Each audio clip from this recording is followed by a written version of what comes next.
Right now, the United States owes more than $34 trillion. The number appears constantly in headlines, speeches, and debates, yet it no longer produces fear. It has become too large to emotionally register.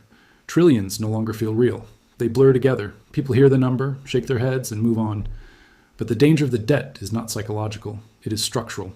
The problem is not that the number is high. The problem is that there is no path out of it that does not break the system itself. There is no combination of spending cuts, tax increases, economic growth, or political reform that resolves this debt without triggering collapse somewhere else. That is why the debt continues to rise regardless of who controls the White House, the Senate, or the House of Representatives. This is not a partisan failure. It is not a leadership failure. It is not even a moral failure. It is a mechanical one. At this stage, the debt is not something Washington can fix. It is something Washington must live with. And once a system reaches that point, the conversation stops being about solutions and becomes about delay, distribution, and damage control. Why this is not a political problem. The biggest mistake people make is assuming this is a political issue. That assumption is comforting because it implies choice. If politics caused the problem, then politics can solve it. If the wrong people are in power, elect the right ones. If the wrong policies were chosen, reverse them. But the debt is no longer responsive to political tools. Politics still determines who gets blamed. It no longer determines outcomes. The reason is simple. Every modern political system depends on continuous spending, continuous borrowing, and continuous stability. The moment a government seriously attempts to reverse that cycle, the consequences arrive faster than the benefits. Markets react instantly. Voters react immediately. Pain arrives now, while rewards are theoretical and distant. That makes reform politically suicidal. And systems that punish reformers while rewarding delay will always choose delay. This is why no administration meaningfully reduces debt. Not because they do not want to, but because the system does not allow them to. Why government debt is not like household debt. Government debt is constantly compared to household debt, and the comparison is completely wrong. A household cannot issue currency. A household cannot set interest rates. A household cannot roll over obligations indefinitely. A household cannot compel demand for its liabilities. The United States can. That ability changes everything. For decades, U.S. debt was absorbed by the rest of the world because it served a function far beyond financing government spending. Treasury bonds became the foundation of the global financial system. They were treated as risk-free assets. They were used as collateral between banks. They were held by foreign central banks as reserves. They anchored pension funds, insurance companies, and regulatory frameworks. Once debt becomes infrastructure, removing it becomes impossible. At that point, the question is no longer whether the debt is too large. The question becomes whether the system can function without it, and the answer is no. How debt became load-bearing. The reason $34 trillion feels untouchable is because it is load-bearing. Entire systems sit on top of it. Banking liquidity, monetary policy, retirement security, international trade settlement, currency stability. All of them rely on the assumption that U.S. debt exists, remains liquid, and continues expanding. That is why paying it down is not discussed seriously. Paying down the debt would mean removing the safest collateral from the financial system. It would mean shrinking the money supply. It would mean destabilizing markets that require constant liquidity to function. The debt cannot be removed because the system is built around it. It is no longer an obligation. It is a pillar. Why Washington pretends otherwise. Despite this reality, Washington continues to speak as if the debt can be fixed. Politicians promise fiscal responsibility, think tanks publish plans, committees hold hearings. None of it changes the trajectory. The reason is simple. Politics requires the appearance of control. Admitting that the system has passed the point of correction would undermine the legitimacy of the entire governing structure. So the debate is framed around false choices. Spending versus taxes. Austerity versus stimulus. Growth versus discipline. These debates are not meant to resolve the problem. They are meant to maintain the illusion that resolution is possible. The truth is that the system has already chosen its path. The debate is just noise around the edges. Why cutting spending cannot work. Spending cuts are always presented as the adult solution. Spend less, borrow less, fix the problem. But this logic ignores where spending actually goes. Most federal spending is locked into obligations that cannot be reduced without causing immediate harm. Social Security and Medicare are not discretionary programs. They are legal promises to tens of millions of people. Cutting them meaningfully would collapse consumption and trigger recession. Defense spending is politically protected and economically embedded. Interest on the debt is non-negotiable. That leaves a small portion of discretionary spending that, even if eliminated entirely, would not meaningfully change the debt trajectory. Spending cuts that matter politically do not matter mathematically. Spending cuts that matter mathematically are politically impossible. This is the trap. Why tax increases. Also fail. Raising taxes suffers from the same problem. The scale is wrong. Trillion-dollar deficits cannot be closed with incremental revenue increases.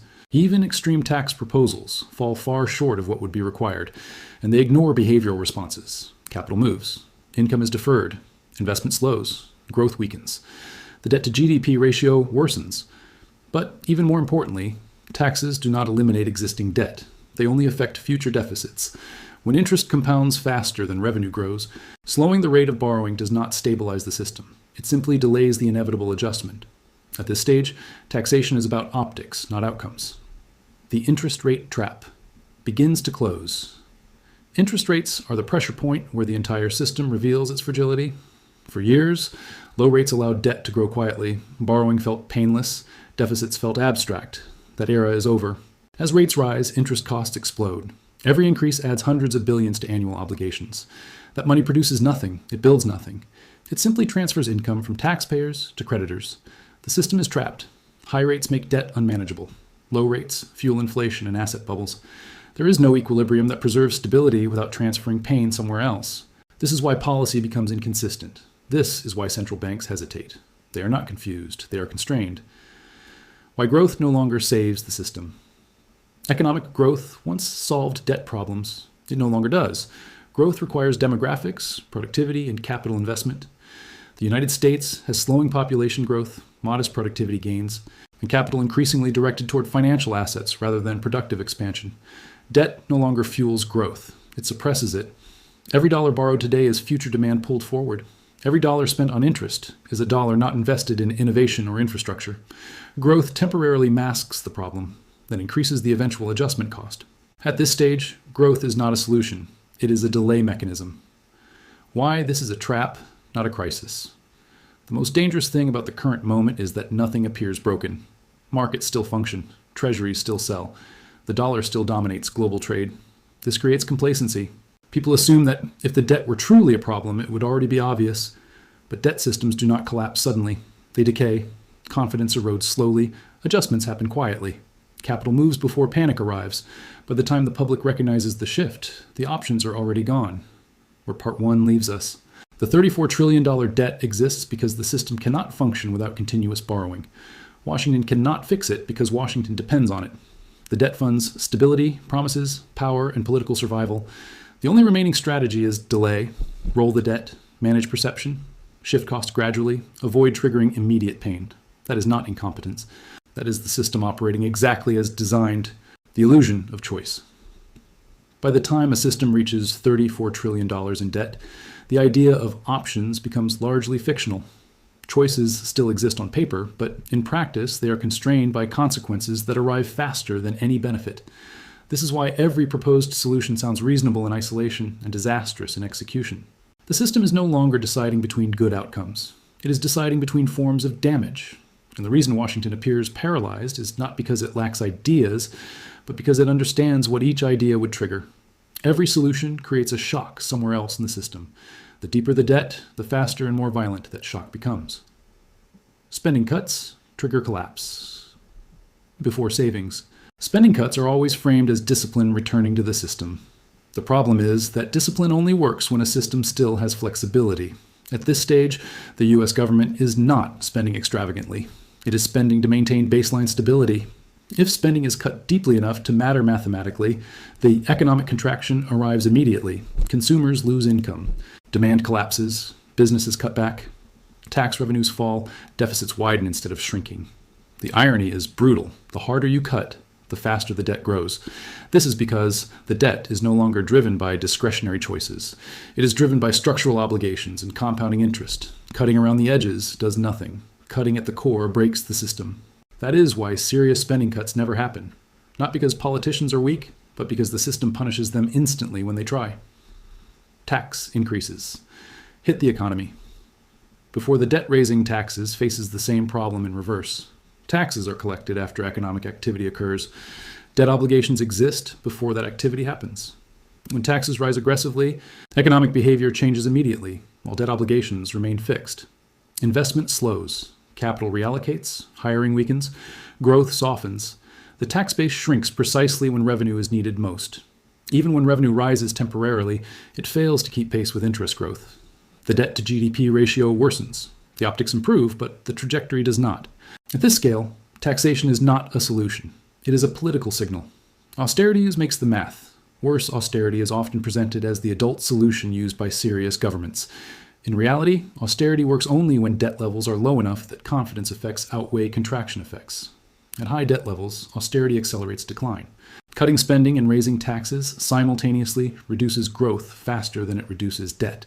The denominator shrinks faster than the numerator. Debt ratios spike, markets panic, borrowing costs rise. The government is forced to borrow even more to stabilize the damage. This is why austerity fails repeatedly at late stages of debt cycles. It is not because the idea is immoral. It is because the timing is wrong. Why default ends the system? Instantly. Default is the cleanest solution mathematically and the most destructive solution politically. The United States cannot default without detonating the foundation of its own financial system. U.S. debt is embedded everywhere: pension funds, insurance balance sheets, bank reserves, central bank assets. A default would wipe out retirement savings, collapse banking capital, and freeze global trade overnight. The idea that default punishes elites is a fantasy. It punishes the entire system indiscriminately. This is why default is never seriously discussed. It is not an option. It is an end. Why growth cannot outrun compounding. Growth is the most emotionally appealing answer because it promises salvation without sacrifice. But growth only solves debt problems when debt is small relative to output and productivity is accelerating rapidly. The current system has the opposite characteristics. Debt is massive. Productivity gains are modest. Demographics are unfavorable. Growth no longer outruns compounding interest. Even periods of strong growth fail to reduce the debt burden meaningfully. They simply allow more borrowing to occur. Growth no longer cures the disease. It masks the symptoms while the condition worsens underneath. The interest rate, catch-22. Interest rates are where every theoretical solution collapses in practice. To control inflation and restore confidence, rates must rise. To keep debt service manageable, rates must fall. Both cannot happen simultaneously. High rates explode interest costs, widen deficits, and destabilize banks holding long-duration assets. Low rates fuel inflation, erode purchasing power, and distort asset prices. Every attempt to escape this trap triggers instability somewhere else. That instability forces intervention. Intervention creates more debt. The system becomes circular. Why inflation is always chosen. At this stage, inflation is not a mistake. It is a choice made by default. Inflation spreads pain slowly, unevenly, and without a single moment of accountability. Inflation reduces the real value of debt while avoiding explicit default. It shifts costs onto savers, wage earners, and anyone holding cash. It protects debtors, asset holders, and institutions closest to money creation. That distribution is not accidental. It is politically survivable. This is why inflation reappears repeatedly in heavily indebted systems. It is the only mechanism that reduces debt without immediate collapse. Why central banks become trapped. As debt grows, central banks lose real independence. Their policies directly determine government solvency, banking stability, and market function. Every decision has immediate fiscal consequences. Raising rates breaks something. Lowering rates fuels inflation. Doing nothing allows instability to grow. Central banks are no longer managing cycles. They are managing fragility. This is why policy appears inconsistent. It is not confusion. It is constraint. The shift from solutions to survival. At this stage, the system stops trying to fix the problem and starts trying to survive it. The goal becomes avoiding catastrophic outcomes, not achieving optimal ones. Debt is rolled, not reduced. Inflation is tolerated, not eliminated. Growth is encouraged, not relied upon. Markets are stabilized, not purified. The system chooses the path that keeps everything functioning a little longer. Why delay is rational behavior? Delay is often framed as cowardice. In reality, delay is rational inside a system that punishes immediate action and rewards continuity. Every year of delay pushes costs into the future. Every year of delay keeps markets functioning. Every year of delay avoids political revolt. The long-term cost grows, but the short-term pain is avoided, and short-term survival always wins. Where this leaves the debt trajectory. The result is predictable. The debt does not shrink, it accelerates. Each intervention requires a larger one next time. Each crisis leaves more debt behind. This is not failure. This is the system operating exactly as its incentives dictate. Transition to the next phase. Once every solution makes the problem worse, the system stops seeking solutions altogether. It settles into management mode. That is where we are now. The question is no longer how to fix the debt. The question is how long the system can function while carrying it. When monetary policy stops being a choice. At some point in every heavily indebted system, Monetary policy stops being a choice and becomes an obligation. That point has already been crossed. Central banks are no longer operating in a world where they can freely raise or lower interest rates based purely on economic conditions. They are operating in a world where every decision directly threatens the solvency of the government, the stability of the banking system, and the functioning of financial markets. At lower debt levels, central banks have room to maneuver. They can raise rates to cool inflation without destabilizing public finances. They can allow markets to absorb losses. They can step back and let failures clear excesses from the system. At $34 trillion in debt, that flexibility is gone. Every rate hike increases government interest costs immediately. Every balance sheet contraction tightens liquidity across the entire financial system. Every attempt at normalization exposes how dependent the system has become on constant intervention. This is why central banks now speak cautiously, move slowly, and reverse course quickly. Not because they lack conviction, but because the system can no longer tolerate conviction. From inflation control to system management, central banks were originally designed to manage inflation and employment. Those goals assumed a relatively stable fiscal backdrop. Today, they operate in an environment where fiscal policy is permanently expansionary and debt levels dominate every outcome. Inflation control has become secondary to system management. When inflation rises, central banks are expected to respond, but aggressive tightening risks, triggering financial instability. Banks holding long-duration assets face losses. Bond markets become volatile. Pension funds experience funding stress. Governments face surging interest costs. Political pressure intensifies. Something breaks. When something breaks, the response is always the same. Liquidity is injected, facilities are opened, balance sheets expand, the tightening stops. This pattern is not accidental. It is the endgame of debt-driven systems. Inflation is no longer something to be eliminated. It is something to be managed within tolerable limits while preventing collapse. Why balance sheets? Only go in one direction. Central bank. Balance sheets tell the story more honestly than official statements. Each crisis expands them. Each recovery fails to shrink them meaningfully. What begins as an emergency measure becomes a permanent feature. The reason is structural. Shrinking the balance sheet means selling government bonds back into the market. That pushes yields higher. Higher yields increase government borrowing costs. Higher borrowing costs widen deficits. Wider deficits require more borrowing. The loop closes. Once central banks become major holders of government debt, exiting that position destabilizes the very system they are meant to protect. So they stay. They roll maturities. They reinvest proceeds. They normalize expansion. This is why the idea of returning to pre-crisis balance sheets is fantasy. The system cannot survive it. Why normal is no longer possible. The word normal still appears in policy discussions, but it no longer has meaning. Normal assumed low debt, strong growth, favorable demographics, and rising productivity. None of those conditions exist today. Trying to return to normal policy in an abnormal system is destabilizing. Every attempt reveals how far the system has drifted from its foundations. The result is not discipline, it is fragility. So instead of restoring normal, the system redefines it. Higher debt becomes normal, permanent intervention becomes normal, elevated inflation becomes normal, lower real returns become normal. This is not failure, it is adaptation. Financial repression as the quiet strategy. As explicit solutions fail, the system converges on implicit ones. Financial repression becomes the unspoken strategy. Interest rates are kept below inflation for extended periods.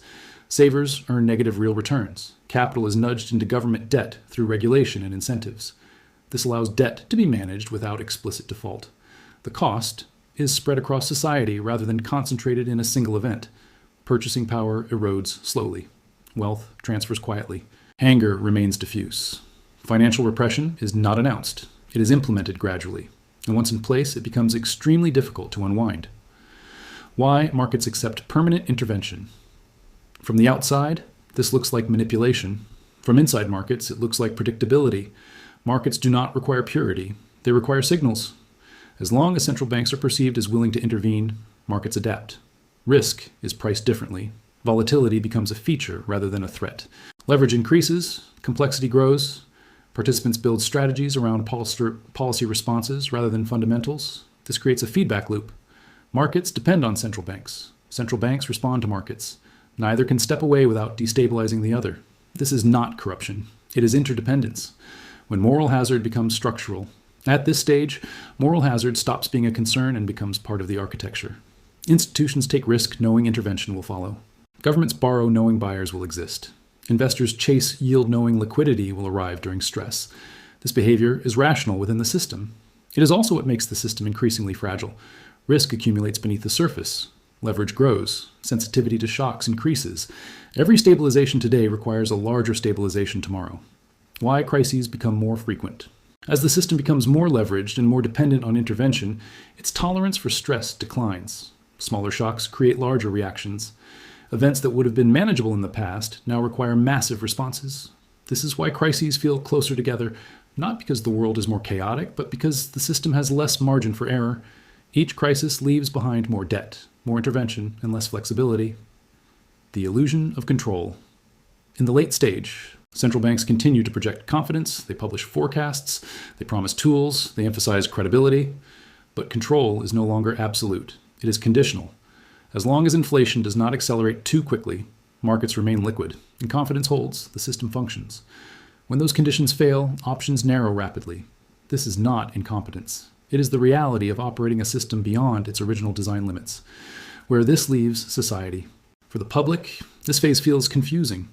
Official narratives say stability is returning, while lived experience says costs are rising and progress feels harder. Expectations quietly adjust downward.